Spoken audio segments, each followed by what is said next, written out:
Selamat datang kembali di channel Borneo Trader. Bagi Bapak Ibu dan teman-teman yang baru pertama kali menemukan channel Borneo Trader di YouTube, saya ucapkan selamat menonton dan selamat bergabung. Di video kali ini saya akan menganalisa untuk perkembangan pergerakan indeks di hari terakhir besok, dan juga ada 7 saham di sektor konsumer. Yang pertama ICBP, kedua INDF, ketiga UNPR, keempat HMSP, kelima GGRM, keenam Mayor, 7 ULTJ, dan ke-8 AISA. Kita langsung saja ke indeks. Hari ini malah kembali terkoreksi ya, sempat rebound di sesi awal ke harga tertingginya 6080, tapi kemudian ditutup turun tipis lagi 0,069 ke harga 6039. Transaksi hari ini ada di 11,49 triliun. Asing hari ini net buy di 156 miliar. Kita langsung saja ke teknikalnya. Secara teknikal ya ISG pelan-pelan ya, tapi arahnya nanjak. Dan juga ini kalau dilihat push and shoulder-nya ini kan ISG membuat low baru lagi. Low-nya hari ini ada di 6030. Lihat besok ya, karena penurunan hari ini juga tipis. Kalau ada sentimen positif, harusnya besok masih bisa kembali rebound. Nah, nggak tahu lagi di pertengahan. Kalau ada berbalik arah ya udah. Dan yang paling penting, kalau Bapak Ibu yang punya saham ya pasang trailing stop, jaga profitnya, karena ISG ya masih rawan sebelum mampu comping breakout. Ya masih akan tektokan aja dia di range harga supportnya 6000 dan resistennya 6100. Tapi kalau dilihat ya ISG juga bisa membentuk pola ascending triangle ya. Dia pelan-pelan asal nggak jebol 6000 atau trendline uptrendnya ini, garis supportnya ini aman untuk ISG. Jadi seperti itu untuk ISG besok. Kalau market Eropa dan Amerika nanti malam ditutup hijau, ada potensi juga ISG kembali akan rebound. Jadi seperti itu untuk ISG. Kita langsung saja ke saham pertama. Ada ICBP yang hari ini ditutup naik 0,29% ke harga 8.475. Kalau dilihat transaksi asing, net buy. Kalau dilihat dari broker summary-nya, ICBP diakumulasi, tapi nilainya belum signifikan ya. Kita langsung saja ke teknikalnya. Secara teknikal, ICBP cukup bagus karena ICBP masih mempertahankan EMA 60-nya dan supportnya 8.400. Jadi, dengan kondisi seperti ini, bisa dikatakan ICBP false breakdown. Karena di tanggal 5 Juli dia breakdown, tapi di tanggal 6 Juli dia naik lagi. Dan hari ini membuat candle doji. Kalau market mendukung besok, potensi arah masih bisa terdekat ke 8.600 ya. Karena memang pergerakannya agak sempit nih ICBP. Ya besok kalau bisa tutup di atas 8.600, potensi bagus untuk ICBP. Minggu depan akan uji resistennya di 8.800 dan 9.000. Dan kalau ICBP ini terkonfirmasi breakout resistennya 8.400 atau bertahan di atas supportnya 8.400 ini, arah ICBP bergerak di range harga supportnya 8.400, resisten terdekatnya 8.800 dan resisten selanjutnya 9.000. Jadi seperti itu untuk ICBP. Kalau dilihat ya ini bisa sinyal bullish divergent konfirmasi ya. Ini candle di tanggal 21 Juni ini konfirmasinya, dan titik aman pertama lagi di 8.400. Kalau confirm breakout 8.400, kalau dilihat histori sebelumnya aman. Untuk ICBP akan lanjut naik lebih tinggi. Kalau saya lihat ya targetnya bisa sampai 9.260. Tapi ya, setiap ada resisten ya namanya trading harus jaga. Kalau dia berbalik arah, mending profit taking dulu, nanti beli lagi di bawah. Karena ini harga udah best buy ya. Untuk sekarang harganya ini best buy di 8.400 untuk trading. Dan ya kalau mau tetap pakai cut loss juga nggak masalah. Cut loss saja kalau jebol 8.400, bisa cut loss di 8.250 atau 8.260. Nanti buyback di bawah. Kalaupun dengan skenario nggak mau pakai cut loss, nggak masalah juga. ICBP sekarang di bawah harga wajarnya, masih potensi akan kembali balik naik ke harga wajarnya. Tapi ini disclaimer on, keputusan di tangan masing-masing. Jadi seperti itu aja untuk ICBP. Kalau saya lihat ya ini proses naik dan juga bisa terkonfirmasi nanti double bottom kalau breakout 10.600 dan target selanjutnya kalau sesuai teori ya bisa sampai 13.000. Bahkan bisa all time high nih kalau ICBP breakout dari 10.600. Seperti itu untuk ICBP. Kita langsung saja ke saham kedua. Ada INDF yang hari ini ditutup terkoreksi 0,38% ke harga 6.425. Kalau dilihat transaksi asing, net buy. Kalau dilihat dari broker summary-nya, INDF diakumulasi. Kita langsung saja ke teknikalnya. Secara teknikal, INDF masih bertahan di atas supportnya 6.400. Dan juga INDF ini sudah 3 kali reject EMA. 60-nya garis hitam ini kalau saya lihat potensinya besok rebound. Semoga aja bisa tutup ya minimal di atas 6.500, cukup bagus. Jadi bisa dikatakan INDF akan terkonfirmasi breakout dari resistennya dulu 6.400.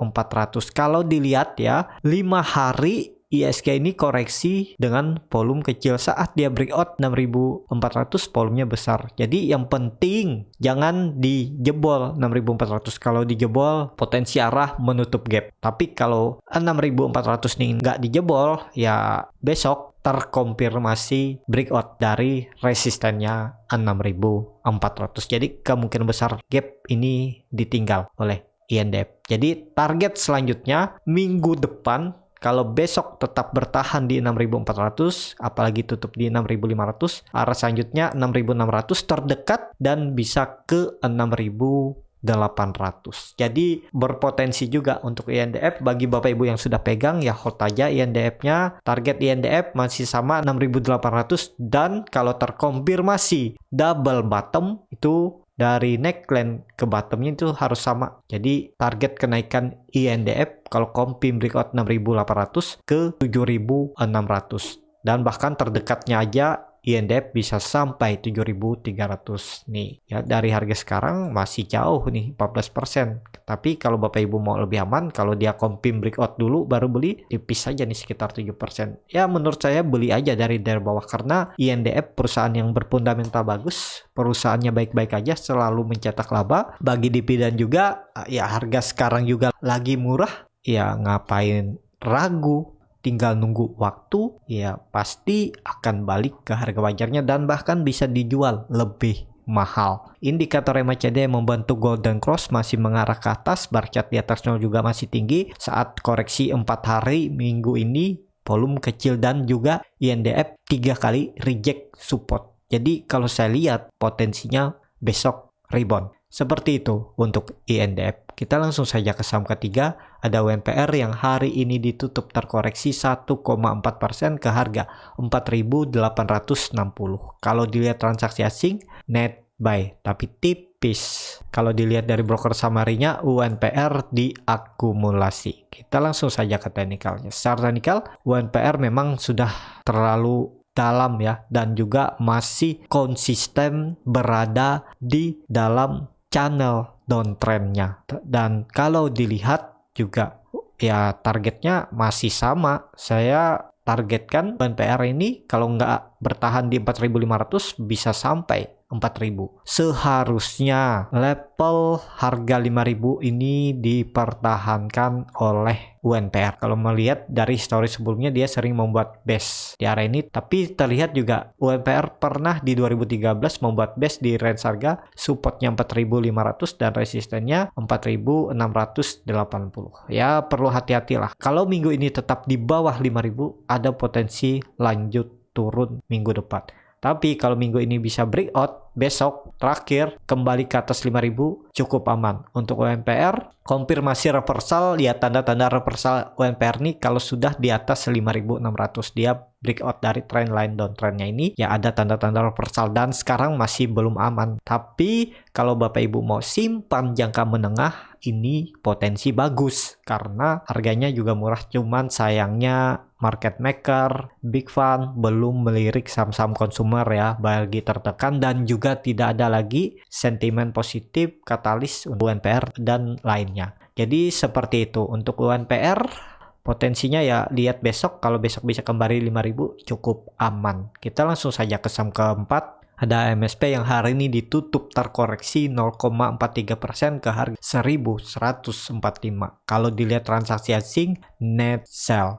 Kalau dilihat dari broker summary-nya, HMSP sedikit didistribusi. Kita langsung saja ke teknikalnya. Secara teknikal, HMSP juga gagal breakout ya. Dari resistennya 1200. Kemarin saya coba beli juga dan cut loss karena gagal bertahan di 1200. Waktu itu saya beli buy on breakout. 2 candle merah saya coba beli, terus ternyata akhirnya turun ya. Jadi untuk HMSP menurut saya ada potensi dia kembali uji trendline atau resisten falling wedge-nya ini ya kembali ke 1100 potensi arah HMSP. Jadi menurut saya belum aman untuk HMSP. Kalau yang mau trading ya harga sekarang yang penting disiplin cut loss, beli aja. Nih, cut loss-nya sekitar 5% di 1080 bisa dan target profitnya 1190 atau 1200. Kalau saya akan beli HMSP ini kalau kembali breakout ya. Jadi saya nggak akan beli ke bawah, nunggu dia kembali breakout baru saya buyback. Nggak masalah kalau false breakout lagi ya jual lagi. Tapi kalau saya lihat kalau sekali lagi mampu breakout apalagi dengan volume bakal rally lebih tinggi. Ya tinggal nunggu juga ada sentimen positif nggak untuk HMSP. Tapi kan perusahaannya masih baik-baik aja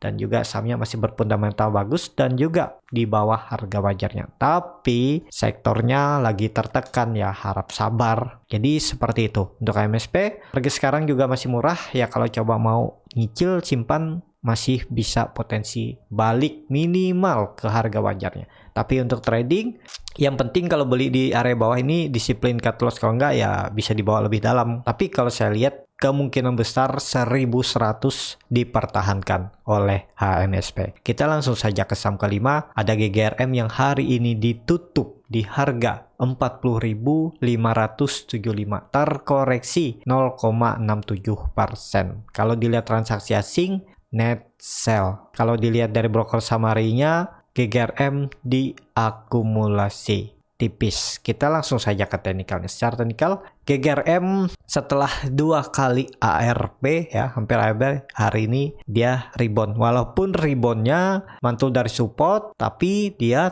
terkoreksi. Nah, dengan kondisi seperti ini, seperti analisa saya sebelumnya ya, kalau gagal bertahan di 44.000, ya arahnya ke 40.000. Sekarang apakah GGRM masih cukup ideal? Menurut saya ada potensi masih GGRM kembali rebound. Jadi besok penentunya, kalau besok tetap bertahan di atas 40.000 cukup aman. Kalau melihat histori sebelumnya, memang GGRM ini range sideway-nya atau spare-nya ini cukup lebar ya, dari support dan resisten. Ini kan terlihat di Desember 2020 dia gagal breakout 45.000, dia turun tajam dan ke 40.000 lagi. Dan saat jebol 40.000, GGRM turun sampai 34.000. Dan kalau ditarik garis, harusnya GGRM mempertahankan supportnya 40.000. Jadi mau nggak mau GGRM market makernya harus menaikkan besok kalau memang GGRM mau kembali uptrend. Jadi seperti itu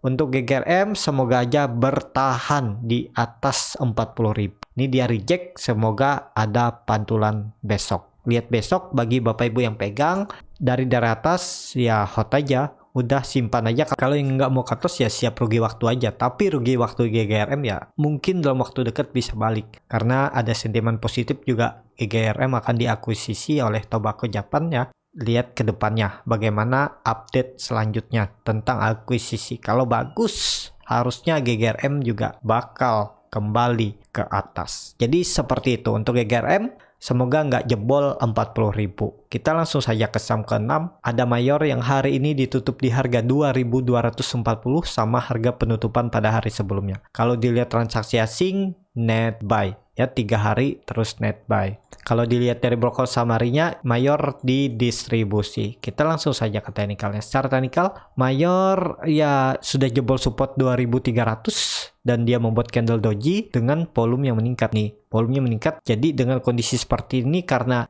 Mayor mempertahankan supportnya 2.240. Kalau dilihat dari story sebelumnya, memang itu area ya walaupun nggak bottom ya, bottomnya itu ada di 2.200, tapi ada peluang rebound. Karena ini dilihat volume meningkat yang cukup signifikan. Kalau ditarik upside-nya dari harga sekarang ada potensi bisa naik sekitar 3% dan cut loss. Cut loss-nya ini tipis saja nih, sekitar 1, ya cut loss-nya di 1180 ya. Ya hampir sama lah ya. TP-nya di 3%, cut loss-nya ya sekitar 3%. Kalau mau ya boleh, tapi ini saham downtrend ya. Belum ada tanda-tanda reversal ya, perlu konfirmasi sedikit. Jadi titik amannya kalau saya lihat nunggu mayor ini breakout lagi 2300. Kalau sudah di atas 2300 cukup aman. Jadi seperti itu untuk mayor. Besok semoga market mendukung ya, ada potensi rebound untuk mayor. Kita langsung saja ke saham ke-7. Ada ULTJ yang hari ini ditutup di harga 1525 sama harga penutupan pada hari sebelumnya. Kalau dilihat transaksi asing, net sell dan 4 hari minggu ini terus net sell. Kalau dilihat dari broker summary-nya, ULTJ didistribusi. Kita langsung saja ke teknikalnya. Secara teknikal kalau dilihat ini tadi ya, ULTJ ini lotnya kecil ya, bid offernya juga tipis, jadi yang punya modal besar mending hindari dulu. Ini nggak cocok kalau mau investasi mid term lah, ini cocok, tapi untuk di trading kan nggak cocok. Tapi kalau yang mau di bawah 1000 lot, misalnya di 200-300 lot ya masih bisa. Cuman nih lihat ya, masih rawan juga kalau di atas 300 lot. Kalau di bawah 100 lot masih aman untuk trading di ULTJ. Kalau secara teknikal juga ULTJ masih sideways. Kalau dilihat volume mulai meningkat terus turun lagi, dia koreksi. Ya ini bisa dikatakan juga proses akumulasi. Tinggal nunggu momentum dan yang penting ULTJ nggak jebol support. Nah untuk Bapak Ibu yang mau nabung saham, ya ini cocok. Jadi beli dan hold. Jadi seperti itu. Untuk ULTJ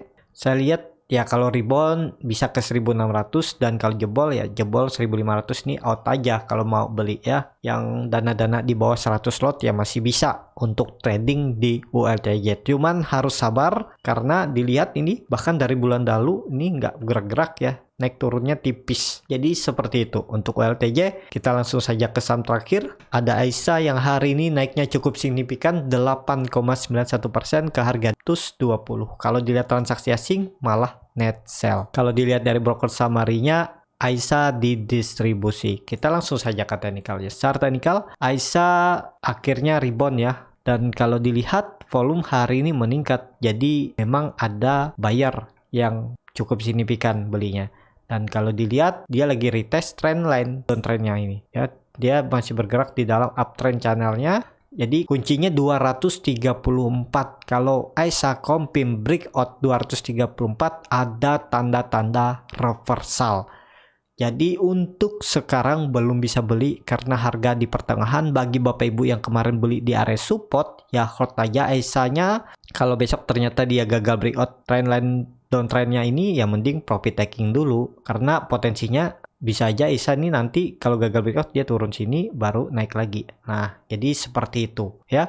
Untuk AISA indikator MACD mengarah ke atas membentuk golden cross, bar chart di atas 0 juga terbentuk, volume meningkat. Seharusnya besok ada potensi rebound. Jadi kalau saya lihat dari yang saya analisa ini beberapa saham consumer untuk besok itu ada potensi rebound, tapi yang mungkin rebound terbatas saja. Tapi ini juga disclaimer on, keputusan di tangan masing-masing. Seperti itu. Ya, cukup sampai di sini untuk video kali ini. Terima kasih untuk Bapak Ibu dan teman-teman yang sudah menonton video ini sampai habis. Apabila channel Borneo Trader ini bermanfaat dan bisa menjadi bahan pertimbangan Bapak Ibu dalam membeli, menyimpan, dan menjual sahamnya, bisa klik tombol berlangganan dan nyalakan lonceng notifikasi. Ada kritik, saran, ataupun pertanyaan bisa langsung tinggalkan di kolom komentar. Bagi Bapak Ibu dan teman-teman yang baru belajar trading, masih bingung memilih saham, bingung membuat trading plan-nya, Bapak Ibu bisa join trading bersama Borneo Trader. Nanti saya pilihkan saham-sahamnya dan buatkan trading plan-nya beserta chartnya dan juga akan diulas kembali di malam harinya di grup. Kalau tertarik, DM Instagram Borneo Trader, R-nya 2 di belakang. Sampai ketemu di video selanjutnya, tetap semangat, semoga bisa terus cuan.